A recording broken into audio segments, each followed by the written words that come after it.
Hello dear students, again Ganesh here to welcome you in the class of UGC NET paper 1 for teaching aptitude. This is our 13th class in which we are going to discuss about the approach of teaching. In previous class we were talking about the maxims of teaching. We have already covered all the elements of maxims of teaching और इस class में हम बात करेंगे किसकी? बात करेंगे approaches of teaching की. ठीक है, तो अप्रोच ऑफ टीचिंग जैसे ही खत्म हो जाएगा हम एक क्वेश्चन आंसर सीरीज करेंगे.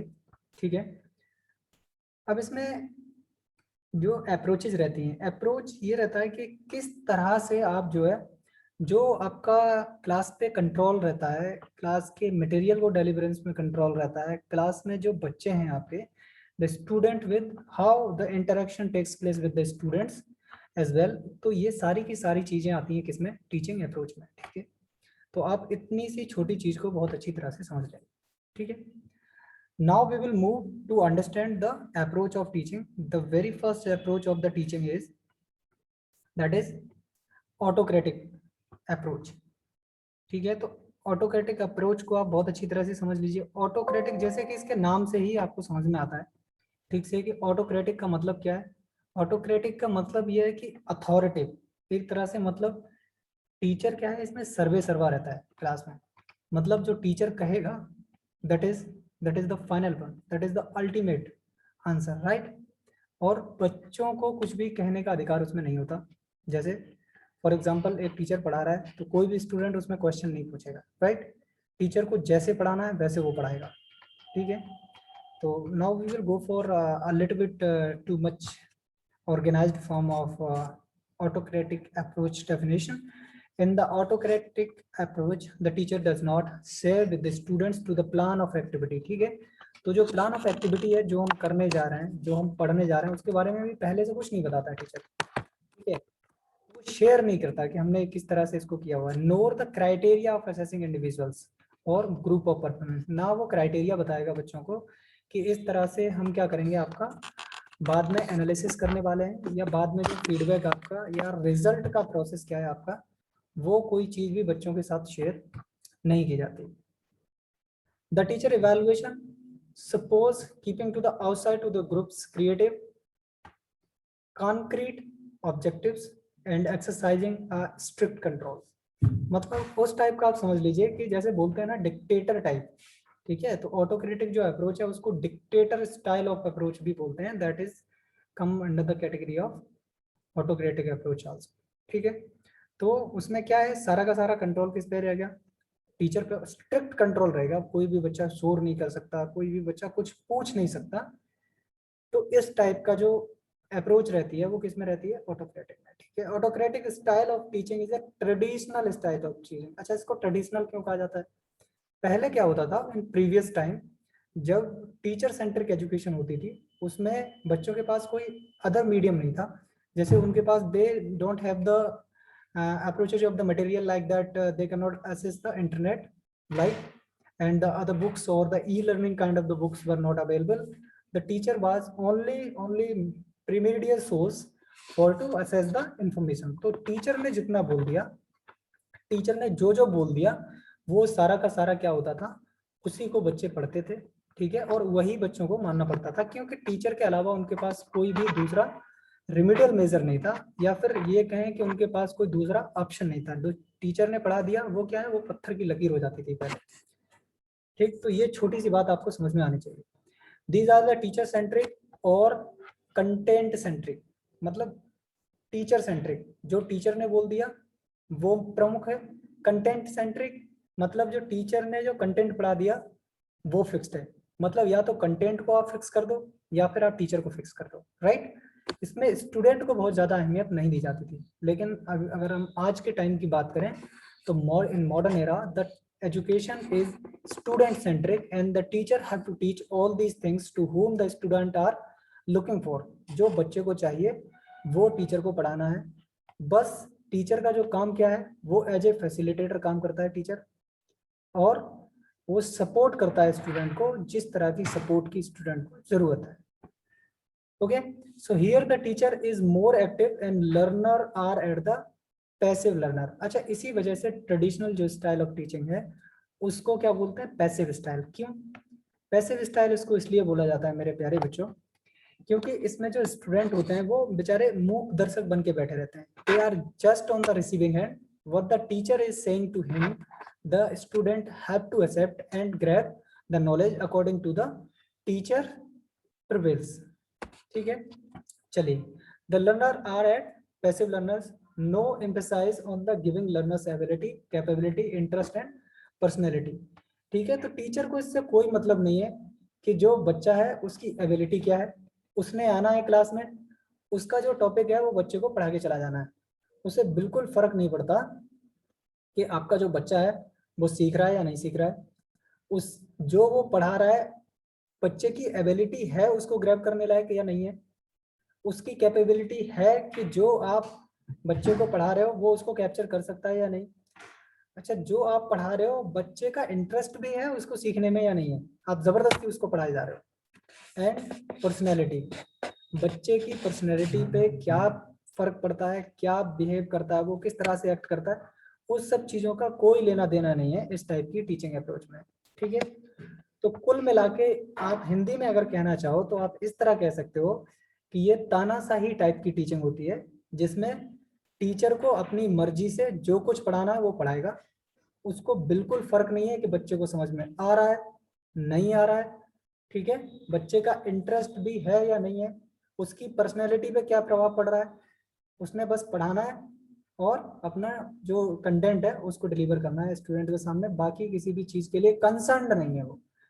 ठीक है, चलिए. तो अगली टाइप की हम टीचिंग अप्रोच पे चलते हैं, that is democratic approach. Right, जैसा कि नाम है इसका, as its name indicate, the democratic teaching does not participate either too much in these activities. Nevertheless, the teacher avoid to making the decision alone and invites the group to participate in the settling down to the organizational manner. ठीक है, इसमें क्या होता है, यहाँ अगर हम democratic approach की बात करें in comparison of autocratic approach, autocratic approach में क्या होता था कि सारे डिसीजन टीचर ही लेता था, लेकिन यहाँ पे टीचर क्या करता है, वो बच्चों की सलाह भी लेता है किसी डिसीजन में. ठीक है, and invite the groups to participate and setting the organisational method. अच्छा, वहाँ पूछ लिया जाता है कि कुछ बच्चे ऐसे हैं बेचारे जिनको हिंदी समझ में नहीं आती, तो इंग्लिश में जो टीचर पढ़ा रहा है, what the teacher do, the teacher try to explain into the bilingual language. Right, वो हिंदी में और इंग्लिश में भी उसको समझाने की कोशिश करता है, जिससे कि बच्चों को बहुत अच्छी तरह से समझ में आ जाए. The student are offered the opportunity to choose every time their advice and shout regarding the task fulfillment. It is based on the student centric. ठीक है, तो ये इसमें सारी चीजें ज्यादा ध्यान में रखी जाती हैं किसके, स्टूडेंट को लेके, कि बच्चों को क्या चीज समझ में आ रही है या फिर बच्चे को क्या चीज चाहिए. ठीक है, चलिए अगली टीचिंग अप्रोच में चलते हैं, that is laissez-faire approach. A laissez-faire teaching is quite opposite to the authorized teacher, right? He does not direct or guide the student's activity. In laissez-faire relationship, that student are not cooperative. Means इसमें करते क्या है, आप laissez-faire को जरा बहुत अच्छी तरह से जानने की कोशिश करिए. इसमें हम पूरी छूट प्रोवाइड करते हैं, एक पर्टिकुलर ग्रुप है, उस ग्रुप को सेट कर दिया एक एक्टिविटी के लिए, और उस एक्टिविटी को बच्चों को ही करना है. पहले हमें अच्छे बच्चे मतलब हमने क्या किया, सफल कर लिया उसमें से, और उनको एक टास्क दिया गया करने के लिए. ठीक है, तो इस टाइप की जो टीचिंग होती है वो लेजिस्फेयर में आती है. जैसे फॉर एग्जांपल जो लेजिस्फेयर टाइप की ऑर्गेनाइजेशनल इंटरेक्शन होता है, जैसे लेजिस्फेयर टाइप की जो क्या बोलूं आपको लीडरशिप होती है, तो उसमें जो आप पढ़ने को देखते हैं उसमें क्या करते हैं, जैसे बड़े बड़े ऑर्गेनाइजेशन हो गए, कैसे research organisation, for example biological lab हो गई. अब उस लैब में क्या करते हैं कि जैसे फॉर एग्जांपल उन्होंने अच्छे अच्छे साइंटिस्ट को एक जगह पे इकट्ठा कर दिया. ठीक है, इकट्ठा करने के बाद क्या होता है, we will give a particular task to those all scientist. हमने उनको टास्क दिया that you have to form a vaccine for the corona virus, right. Then nobody will go to pinch him, उनसे कुछ बोलेगा नहीं, उनको कोई कुछ नहीं बताएगा कि आपको कैसे करना है कैसे नहीं करना, because they are the perfect one in that particular field, and they will do carry their activity by its own experience, right? Nobody is going to tell him that how to do it and how not to do the things, right? तो इस type की जो activity है वो सारी किसमें आती है, लेजिस्फेयर में। और इस टाइप की टीचिंग अगर की जाती है तो इसको क्या बोलते हैं हम, लेजिस्फेयर अप्रोच बोलते हैं। अब आती है पार्टिसिपेटिंग अप्रोच, ये काफी इंपॉर्टेंट भी है और ये इफेक्टिव भी है आज के टाइम, ठीक? तो इसको आप अच्छी तरह से समझिए। Teacher refers to the choice of various teaching methods apart from the audience and learning objective and to content. Participative approach में क्या होता है, इसमें वेरियस टीचिंग मेथड को अडॉप्ट किया जाता है। सिर्फ यही नहीं है कि आप एक ही टीचिंग मेथड है इसको आप अप्लाई करते रहो, क्योंकि यह कभी नहीं हो सकता कि if you are using a single teaching method through which you can satisfy or you can make easier for the students to grab that information to whom you are passing with, right? तो एक ही type of teaching method को हम बच्चों में क्यों नहीं use कर सकते हैं? ये तो क्वेश्चन जाहिर सी बात है, ये होना चाहिए आपके माइंड में। एक ही टाइप की हम टीचिंग को या टीचिंग मेथड को हम सिर्फ इसलिए बच्चों में यूज नहीं कर सकते क्योंकि अक्सर होता क्या है मेरे प्यारे बच्चों, वो होता ये है कि सारे बच्चे जो हैं उनकी इंडिविजुअल डिफरेंसेस हैं। जैसे किसी बच्चे को कुछ जल्दी समझ में आ जाता है, किसी बच्चे को देर से समझ में आता है। तो इंडिविजुअल डिफरेंसेस होने की वजह से हम क्या करते हैं, various kind of teaching styles, various kind of teaching methods को यूज करते हैं, जिससे कि हमारे जो बच्चे हैं, जो हमारे लर्नर्स हैं, उनको जो चीज़ें हैं वो बहुत अच्छी तरह से समझ में आ जाए।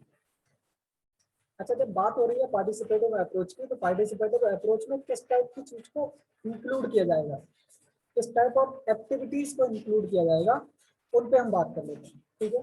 This include to the flipped classroom, ठीक है। फ्लिप्ड क्लासरूम की बात करेंगे, इसमें केस स्टडीज की बात करेंगे, problem solving, mini project, short term practical work session, workshop, role sampling, play, multimedia session, stimulus study, visit, blended learning.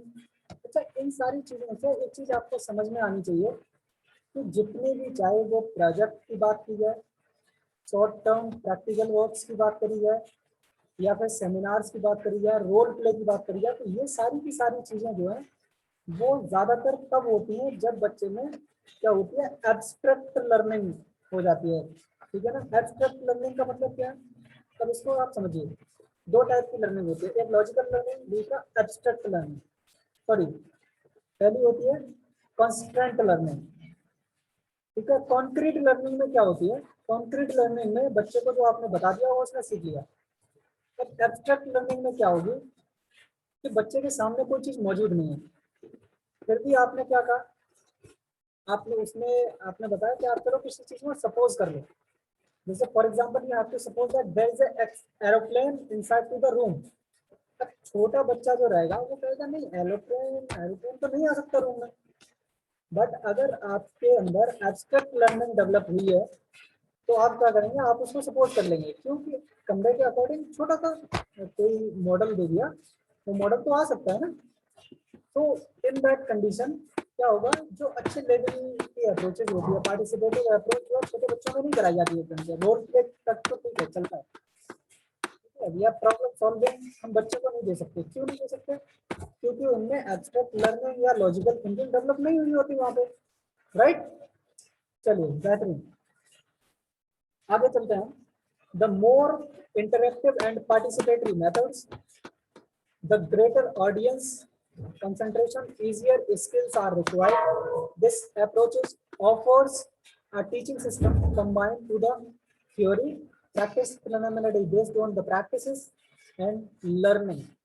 अब इस लर्निंग में कौन कौन सी चीज आती है, प्रैक्टिकल वर्क आएगा, ट्यूटोरियल्स आएंगे, केस स्टडीज में आ जाएगी, प्रॉब्लम सॉल्विंग इसमें आएगा, project learning, short term missions, stimulations इसमें आएगा, इमिटेशंस भी इसमें आ सकते हैं, ठीक है।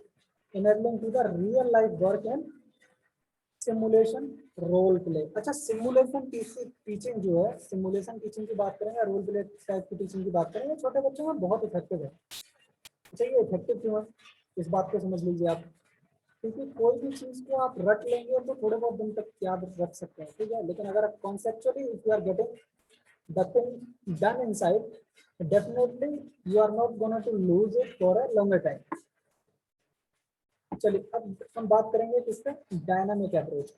Dynamic approach is a learning characterised by the constant change activity and progress. अब आप इसको थोड़ा सा समझिए, मैं एक एग्जांपल देता हूँ. डायनामिक अप्रोच क्या हो सकती है, जैसे खेलना कूदना हो गया, ठीक है, किसी स्पोर्ट्स में पार्टिसिपेशन करना हो गया, मतलब डायनामिक कॉन्स्टेंटली चेंज होती रहे, कोई भी चीज फिक्स नहीं है. Therefore, the learning lives grow connected to the extend beyond to the boundary of the classroom. जैसे NCERT 2005 को देखो तो उसमें एक प्रिंसिपल गाइडिंग प्रिंसिपल दिया है. उसमें ये कहा गया है the knowledge should be connected outside to the classroom, right? तो जो नॉलेज आप क्लासरूम में दे रहे हो उसको आपको क्या करना है, आपको रियल लाइफ से कनेक्ट करना है, outside to the classroom connect करना है. क्योंकि जो सिचुएशंस बुक्स में लिखी रहती हैं ये आप देखेंगे जो रियल लाइफ की सिचुएशन उनसे बिल्कुल एकदम एडवर्स मिलेंगी आपको. ठीक है, कभी कभी कोइंसिडेंटली ऐसा हो सकता है कि जो आपने बुक में पढ़ा है आपको सेम मिल जाए, लेकिन बहुत रेयर चांस ऐसे होते हैं कि जो आप सिर्फ बुक में आपको पढ़ा हुआ और आपको एज इट इज जो है वो रियल लाइफ में भी देखने को मिलेगा. Beyond the physical location, beyond using to the tool and digital substitutes, and even beyond the due dates, supporting to the critical thinking, communication, collaboration and creative skills. ये सारी की सारी चीजें डायनामिक अप्रोच के अंदर आती हैं. Now we will move for the static approach. Static approach is learning to the lacking in the movement actions and the change especially in the way that is not engaging for the short-term assignment and digital substitute. It adopts to the traditional bound of school system. मतलब static approach का क्या मतलब है, आप ये समझ लो पुराने जमाने से कोई चीज चली आ रही है, आप उसमें कोई परिवर्तन नहीं करना चाहते, जो नए इन्वेंशंस हुए हैं, नए चेंजेस जो हो रहा है उनसे आपको कोई मतलब नहीं है. आपने क्या करना है कि पुरानी ही चीजों को लेके चलना है. इस टाइप की जो अप्रोच रहती है, जैसे traditional type of style of teaching जो रहती है वो भी स्टैटिक अप्रोच का ही हिस्सा है. ठीक है, तो आज की क्लास में हम इतना ही पढ़ेंगे. हमने जो अप्रोचेज हैं वो खत्म करनी है.